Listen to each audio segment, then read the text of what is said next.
கேட்பானா தெரியுமா? பிள்ளைகள் அல்லாஹ் தந்தது கிஃப்ட். ரப்பனா அல்லாஹ் ரப்புல் ஆலமீன் சொல்றான், யஹபு லிமன் யஷா இனாஸா.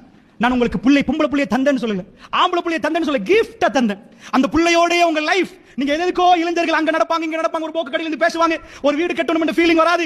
கையில ஒரு குழந்தையும் அந்த புள்ள முகத்தையும் கண்ட பிறகு தன் நண்பர் மறந்து உலகம் மறந்து பிள்ளையோட கொஞ்சி அந்த பிள்ளைக்கு எப்படி ஒரு பெட்ரூம் செய்யறது, அந்த பிள்ளைக்கு எப்படி அந்த கிச்சனை செய்யறது, தான் வாழல தான் இருக்கிறத ஊடு ஓடி. ஆனா என் புள்ள நல்ல வாழணும் என்பதற்காக வேண்டிய அந்த இளைஞன் தகப்பனா மாறினதுக்கு பிறகு அந்த சிந்தனைகள் மாறும். அல்லாஹ் சொல்றான், உங்களுக்கு கிஃப்ட் தந்த பிள்ளைகளை.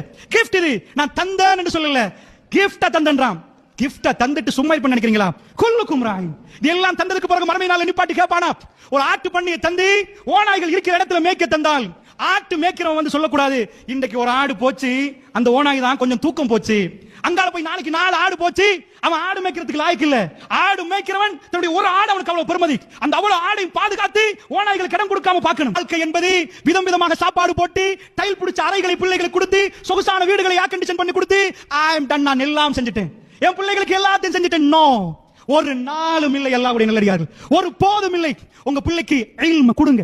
தவறு எங்க மேல, அதைத்தான் நான் உங்களுக்கு சொல்கிறேன். அதனால தான் உங்களுக்கு சொன்னேன், இவைகள் தூக்கு போட்டது செத்தது போனால நடந்தது நான் எதையும் பேசவில்லை. இதெல்லாம் உங்களுக்கு என்னை விட தெரியும், அடுத்த வீட்டில் நடப்பது உங்களுக்கு என்னை விட தெரியும். ஆனால் கடமையை நிறைவேற்றினோமா? போன் கொடுக்க வேணாம் என்று சொல்லல, போனை கொடுத்துட்டு பக்கத்துல நில்லுங்க.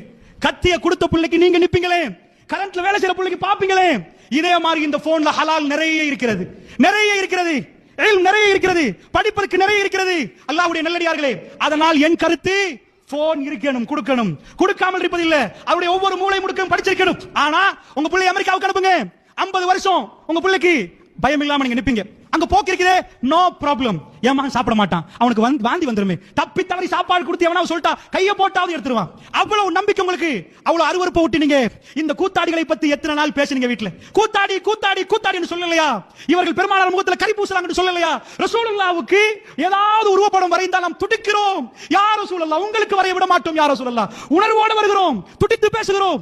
அந்த பெருமானாருடைய கொள்கை குழி தோண்டி புதைத்து இஸ்லாமிய சமுதாயத்துக்குள்ள இந்த கதாநாயகர்கள் என்ற பெயர்ல இந்த கூத்தாடிகள் நுழைஞ்சிருக்கிறாங்களே, இதுக்கு எதிராக என்ன செஞ்சீங்க? அல்லாஹ் கேட்பானாமே, மறுமையில நிப்பாட்டி வச்சு ஒவ்வொன்றாக கேட்பானாமே. மஸ்ஊல், அல்லாஹ் பதில் கொடுக்கணும், கேட்கப்படுவீர்கள். அந்த நேரத்தில் என்ன பதில் கொடுக்க போறோம்? எனக்கு தெரிய, நான் கொள்கை வளாகத்தை படித்த விதத்தில், அதாவது நான் சின்னத்திலே இருந்த இந்த கொள்கையில் வளர்ந்து வர்றேன். பெரியவர்கள் மூத்தவர்களுடைய பிள்ளைகளை அதுல கொண்டு வந்து அவர்கள் பிள்ளைகளை சஃப்புகளில் உட்கார்ந்து வைத்த வீராசாரம் மிக கம்மி.